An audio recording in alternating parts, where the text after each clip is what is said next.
This is Adam Gorney with the Respect My Decision podcast on Rivals here with new ASU interim coach Shaun Aguano, and it's got to be just a crazy time for you. So let's get right into it. I won't take much of your time up. I know you're a busy guy.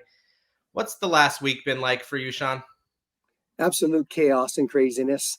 Yeah. But I've enjoyed every minute of it. And so, now we have to get ready to go for USC this weekend. You said at your introductory press conference that, you go Utah, USC, Washington, and that's murderer's row for any situation, but you'd have it no other way. That mentality, is that just how you have to go into this? And yeah, I think it's just how I approach life.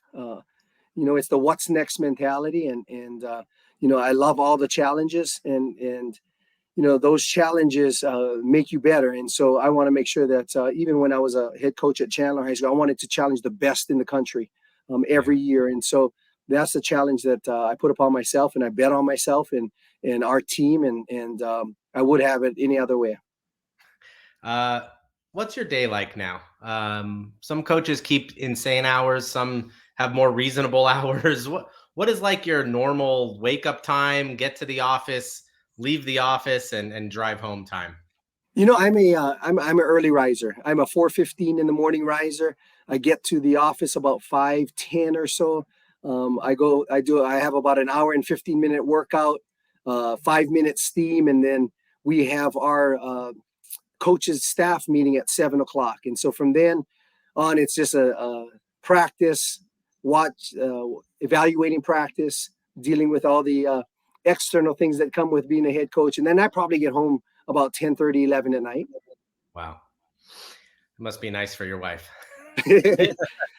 She's the rock of our family, trust me. Right. Right.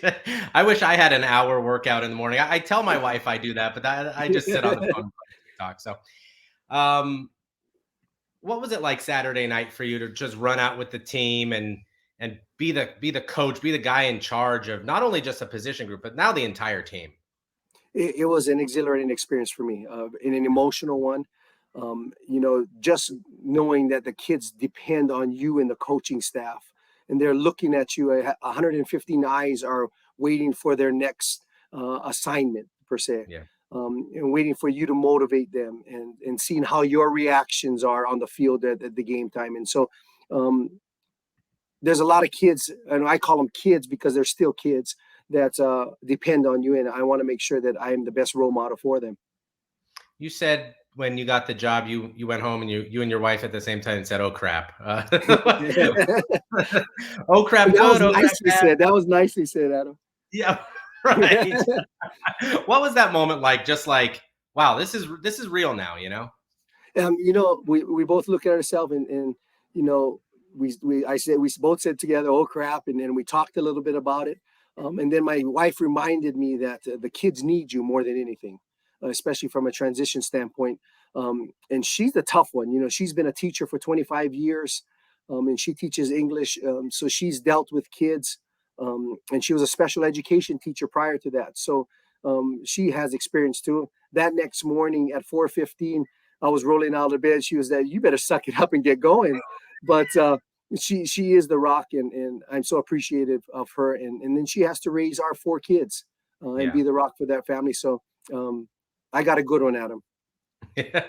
This certainly hasn't been an easy transition in season and all that's been going on.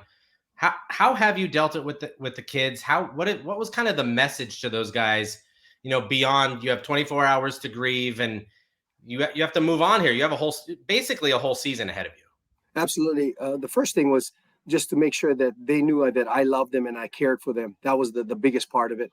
The next thing was that I'm going to make subtle changes, and let's get on board.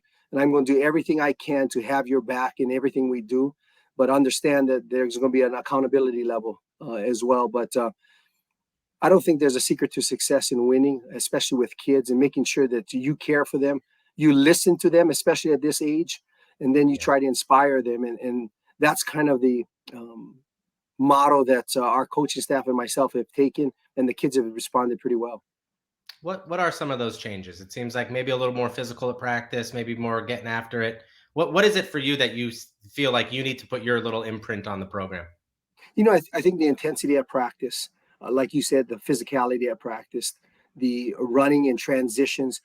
And if you're not running and you're not standing, you better be moving, doing something. And so that mentality and making sure that practice is harder than the game. So Yeah. create chaos, organize chaos for our kids during the week, so the game is easier on Saturday. Yeah. You were a head coach. This isn't exactly completely new to you. Are there differences between coaching on a high school field and a college field? Is it faster? Is there just a lot more going on and people around? Or is it kind of the same thing? It is kind of the same thing because you're working in between the lines. Yeah. The external factors of all the administrative stuff is a little bit different at the collegiate level. There's a lot of people asking for your time, and you need to make sure that from a management standpoint, you're there to take care of your kids. But the coaching part, the X's and O's, the strategy, all of that stuff is very similar, but at a faster pace. I know you can't talk specifically about specific kids in recruiting, but in general terms, what has been the response you've gotten and what has been your outreach to say, "Hey, I'm here. We're going to get through this sort of together." I have let and everyone know that Arizona high school is my main focus. And there's a lot of kids, and Adam, from a recruiting standpoint, there's a lot of kids that left Arizona that have been successful at other schools.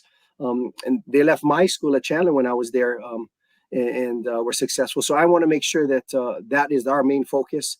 Now you have an Arizona guy that understands the landscape of Arizona football, and I'm coming to get you. And so that's kind of the motto that we're going at and our recruiting focus. Yeah, it has been a challenge. I mean, I could go down the numbers, and I'm sure you know them even better than I do. None in the top 50 the last few years of Arizona kids that stay home. And I think that there are built in factors for that. A lot of schools have come into the state. But I also think there's like maybe has been at least a resignation that you can't keep them. How has that focus changed for you that we got to keep them here? That has to be priority number one. you know my mission and vision is from the recruiting department is this is going to be a main priority, and I think that is different from other staffs. And I'm going to be personally recruiting Arizona kids, and so they're here from me more than anybody else. And then the other part is understanding that I have relationships with the coaching staff, and they understand who I am as a person and who I am as a coach. And so I think that helps me in the long run. I want to make sure that we are not letting those kids out without a battle. Yeah, yeah. You said football is your life. This is all encompassing now, right? This is everything, right? Absolutely, absolutely. Yeah, great. And Sean, football has been my life. I mean, since I've been 9 years old, and it got me. My college is paid for because of it. Our whole yeah, life, and my kids have grown up on the football field on a Friday night on the field, and there's no better place than to be with dad on a football field and mom. And so, football has been my life since I've been 5 years old. that is ASU interim coach Shaun Aguano here with Adam Gorney for the Respect My Decision podcast.